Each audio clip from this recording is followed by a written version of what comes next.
de Fondation Tocqueville, chers amis. Ok, maintenant je vais continuer mon discours en anglais.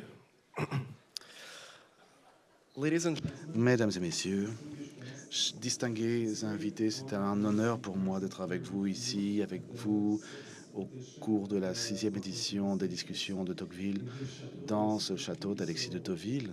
Et encore une fois, merci à chacun des organisateurs de la Fondation pour avoir organisé cet événement. Au cours des derniers jours, au cours des différentes tables rondes et des panels, et nous avons discuté de nombreux sujets importants. Nous avons parlé de l'autoritarisme, de la sécurité nationale, nous avons parlé de la religion, de l'intelligence artificielle, de la dictature et de l'éducation. Beaucoup de discussions passionnantes ont émergé de ces débats. Cependant, je voudrais néanmoins mettre un point en exergue qui a émergé.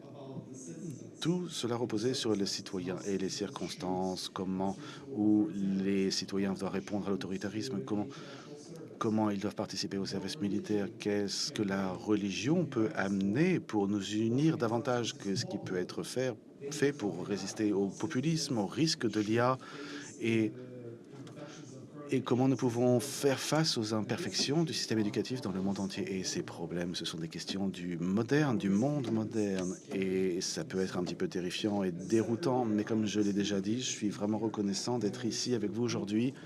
Et j'ai 20 ans, j'étudie ma 3e année de licence de sciences politiques. Et je parle ici en face à vous. Et il y a également une raison particulière pour laquelle je suis vraiment très heureux d'ici. Et je vais vous la dire dans quelques secondes. Pendant cette conférence, parmi les personnes qui représentent les jeunesses et la jeunesse qui, dans 20 ou 30 ans d'ici, vont totalement hériter de ce monde de la génération actuelle.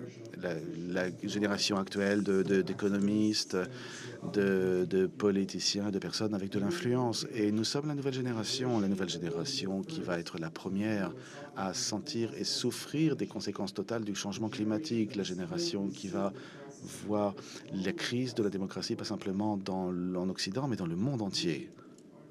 Nous sommes la génération qui est actuellement en train de grandir dans un monde avec la crise des religions. Et hier, nous avons parlé des religions incomplètes qui nous touchent dès maintenant. Nous sommes la génération qui croit le plus dans le futur et la génération qui va être la première à faire face à l'IA, la chose la plus importante, et nous sommes une génération maximaliste.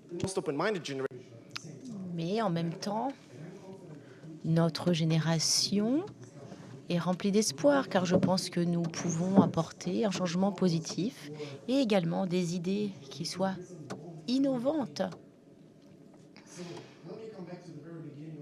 Alors laissez-moi revenir au début de ces conversations, lorsqu'il était question de trouver des solutions pour minimiser les risques de l'effondrement de la démocratie.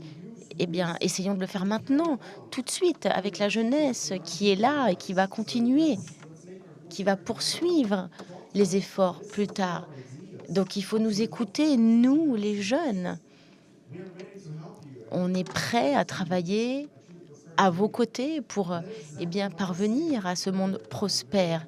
Et pourquoi est-ce que je suis si content d'être devant vous aujourd'hui, puisque je suis là devant vous et vous m'écoutez? Eh bien, c'est parce que les conversations de Tocqueville permettent cela.